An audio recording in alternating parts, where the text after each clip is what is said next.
Saturday morning. I really haven't got much rest last night.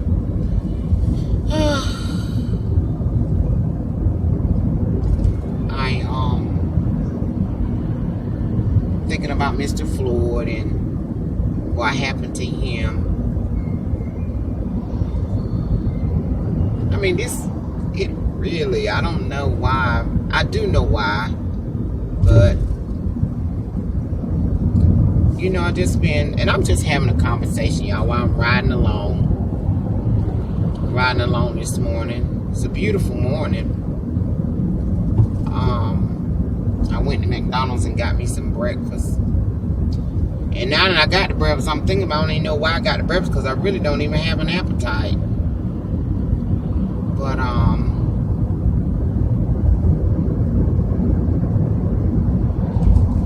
still, you know, talking with the Lord, praying for answers and comfort.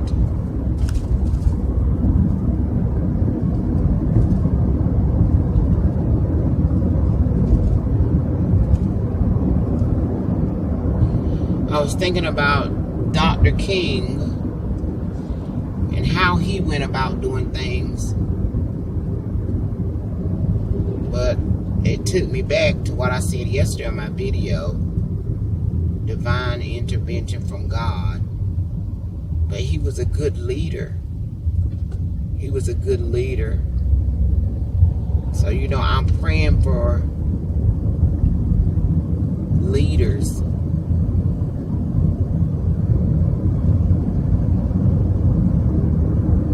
Praying for our leaders, good leaders that really love the people, and that's against all injustice of black people. And I know some folks say, well, all lives matter. All lives do matter, but, and we've used this illustration before, if my house is burning down, you're not going to send the fire department to everybody's house in the neighborhood, even though all those houses are important, but it's my house that's burning. So send the water to my house. So that's what it means when we say Black Lives Matter. Because right now, the black house is on fire. Why can't we understand that? And that's frustrating too in itself.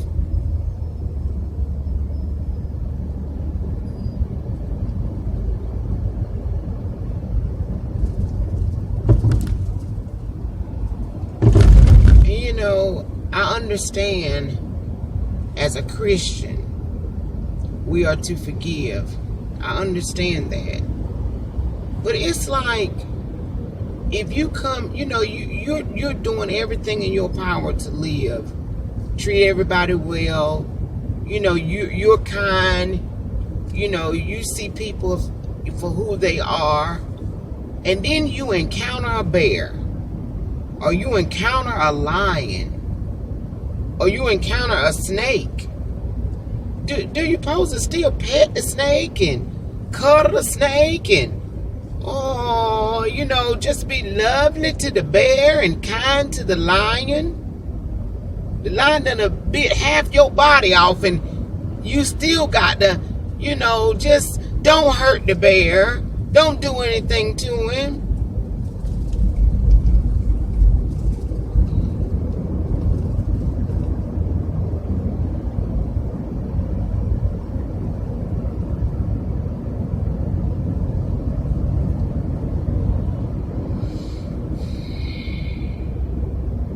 I'm just venting a little, y'all. Just talking about things I'm feeling.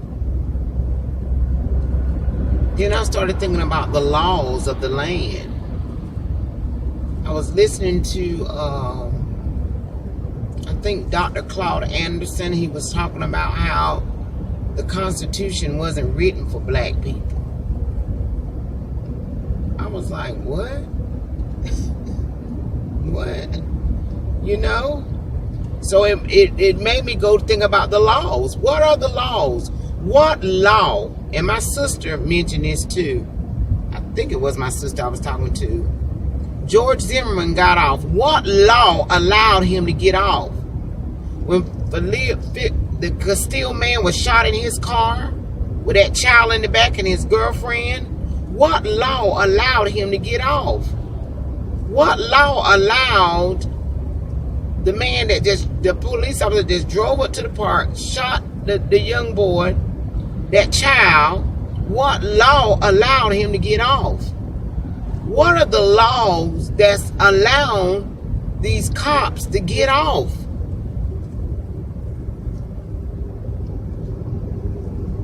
Because I don't want to say because they white they got off. No, it's a law that protected you to get off. What law was that? Something has got to change. And then this officer that put his knee in Mr. Floyd's neck, they say he had 18 write-ups. And I think 3 of them was murder. How do you get 18 write-ups like that and you still a police officer? Something's got to change, y'all. Something's got to change. Something's got to change.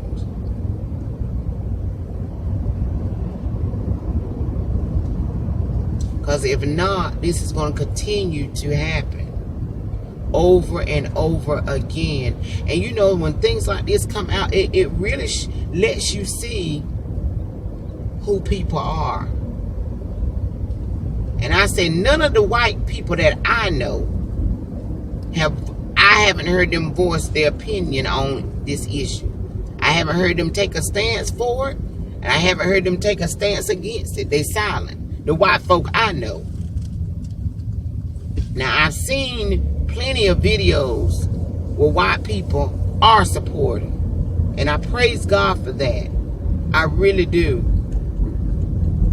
But like I said, and a lot of us black people, we know a lot of white people that we call friends. But where is their voice? Your white friend, where is their voice? It helps. But none of the white folk I know, I haven't seen anything where they've posted anything on their Facebook or they've made any comments about it at all. The ones I know have been silent. Talking about the ones I know. Or I haven't seen it.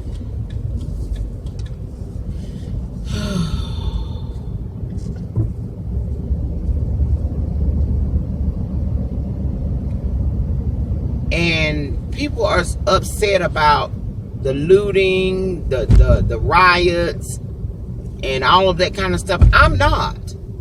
Because I understand the frustration.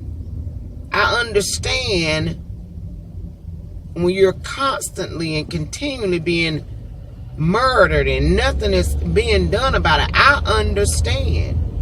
And if the rioting is your main concern, if that's what got you so upset, you more upset about the rioting than the cop murdering the man, therein lies the problem.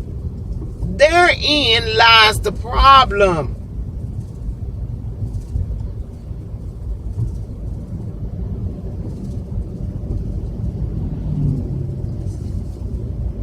Lord. And then I asked God, why is the black race so hated? Why?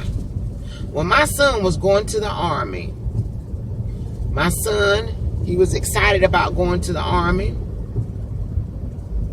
He told my dad, he said, Granddaddy, because he was going to Germany, he said, when I get to Germany, he said, the people in Germany love black people. I ain't going to have to worry about a lot of racism over there. And my daddy looked at my son and he said, son, let me tell you something.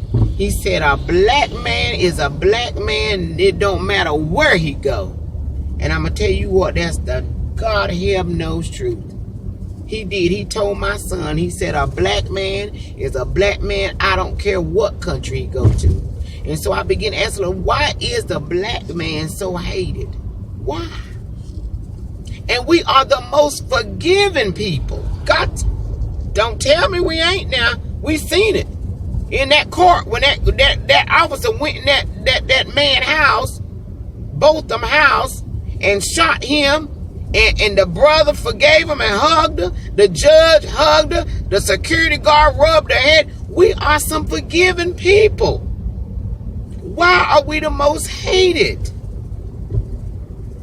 Oh, honey, I've been talking to the Lord because I really need some answers, some comfort, because I know God is going to give us the answers. At least me, because I have some serious questions. Why are we so hated?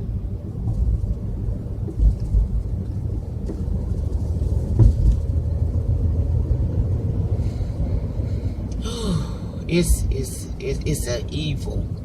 And if this video turn off, I just thank y'all for watching and supporting my channel, and continue to pray for this nation.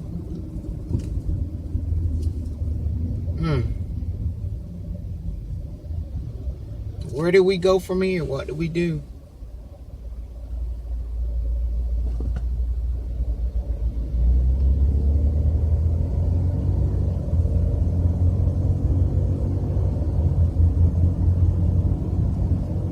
What do we do, and where do we go from here?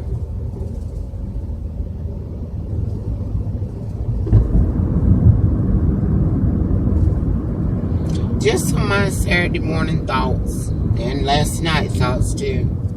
Where do we go, and what do we do from here?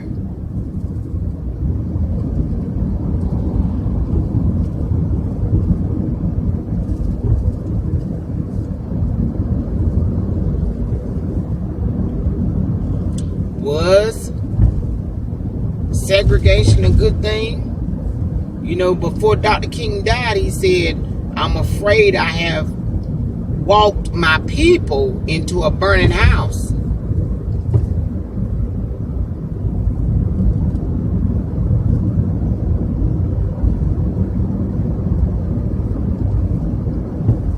We're all human beings.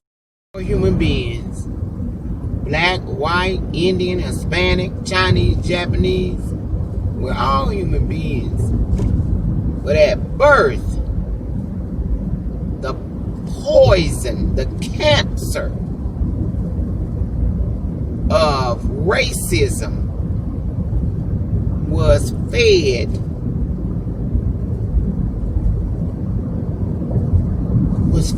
at a young age.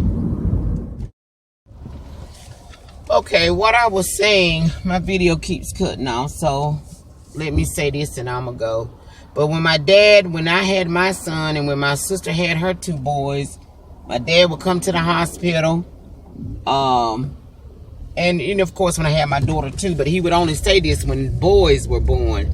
You know, he would, be so proud to be a grandfather of boys, black boys, and he would always come, make sure that he count their toes. All right, 5 toes, count the fingers, 5 fingers. A healthy baby. He was always glad the baby was healthy. Then he would look at my son and my sister's sons, and he would say, well, you already got 2 strikes against you. One, you're a man, and the second strike, you're black. Isn't that something? You already born in the world with those 2 strikes. You're a man and you're black. And it's been like this for ages, y'all. It really has. It really has. Dr. King was an amazing man. He really was. He really was. So y'all continue to pray. And I'm not gonna Now, I'm not going to lose faith in God or lose my hope in him, because I know he sees everything. It's just right now I don't have any answers. The answer I have seemed like a weak answer, but I know it's not. To continue to pray and to continue to trust God, even in the midst of all this that's going on. I don't have any answers right now. Actually, that is the answer, to continue to pray. But to finally see it eradicated. You know, like when the children of Israel came to the Red Sea, the Lord told them, he said, this enemy you shall see no more. Baby, I wish that the Lord would say, this racism you shall see no more. And God allowed that sea to swallow up Pharaoh's army. And they never saw that enemy again. That's what I'm talking about. I want this thing eradicated. Eradicated. Out of the hearts of our white brothers and sisters. And I say brothers and sisters because God created all human beings. I want to eradicate it.